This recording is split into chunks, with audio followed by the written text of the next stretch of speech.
ಕಾವೇರಿ ಸಮಸ್ಯೆಗೆ ಸಂಬಂಧಪಟ್ಟಂತೆ ಈ ಸಂಕಷ್ಟದ ಸಮಯದಲ್ಲಿ ನೀರು ಬಿಡೋದು ಕಷ್ಟ ಅನ್ನುವಂಥ ವಿಚಾರವನ್ನು ಗೋವಿಂದ ಕಾರಜೋಳ ಹೇಳಿದ್ರೆ, ಕೇಂದ್ರದ ಮನವೊಲಿಸಿ ರೈತರ ಹಿತ ಕಾಪಾಡಿ ಅಂತ ಯತ್ನಾಳ್ ಹೇಳಿದ್ದಾರೆ. ಇದರ ಜೊತೆಗೆ ಕಾವೇರಿ ವಿಚಾರದಲ್ಲಿ ರಾಜ್ಯ ಸರ್ಕಾರ ಅಸಡ್ಡೆ ತೋರಿದೆ ಅಂತ SR ವಿಶ್ವನಾಥ್ ಹೇಳಿದ್ದಾರೆ.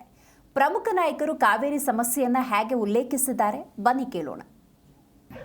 ಅದಕ್ಕೆ ಕರ್ನಾಟಕದ ಬರಗಾಲದ ಪರಿಸ್ಥಿತಿಯನ್ನು ಇವತ್ತು ಸುಪ್ರೀಂ ಕೋರ್ಟ್ನಲ್ಲಿ ಈ ಒಂದು ವಿಚಾರದಲ್ಲಿ ಸುಪ್ರೀಂ ಕೋರ್ಟಿಗೆ ಮನವರಿಕೆ ಮಾಡುವಂಥ ಕೆಲಸ ರಾಜ್ಯ ಸರ್ಕಾರ ಮಾಡಿತ್ತು.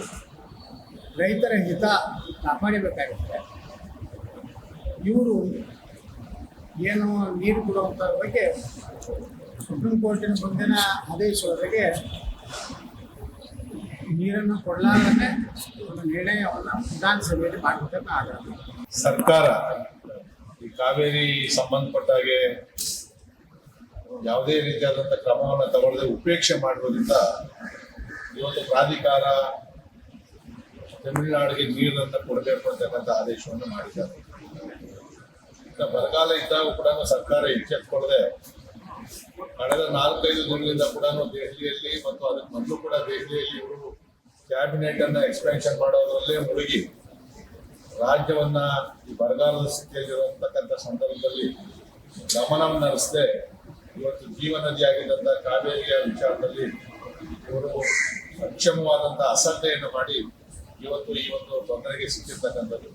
ಕಾವೇರಿ ನದಿಗೆ ಇನ್ಫ್ಲೋ ಇಲ್ಲದಂತ ಸಂದರ್ಭದಲ್ಲಿ ಕುಡಿಯುವ ನೀರಿನ ಸಮಸ್ಯೆಯನ್ನು ನಾವು ಎದುರಿಸ್ತಾ ಇದ್ದೀವಿ. ಈ ಸಂದರ್ಭದಲ್ಲಿ ತಮಿಳುನಾಡಿಗೆ ನೀರು ಹರಿಸ್ತಕ್ಕಂಥದ್ದನ್ನ ಉಚಿತ ಅಲ್ಲ. ಮತ್ತು CWMA ಕಾವೇರಿ ವಾಟರ್ ಮ್ಯಾನೇಜ್ಮೆಂಟ್ ಅಥಾರಿಟಿಗೆ ಇವತ್ತು ಅಪೀಲ್ ಹಾಕೊಂಡಿದ್ದಾರೆ ಕರ್ನಾಟಕ ಸರ್ಕಾರದವರು.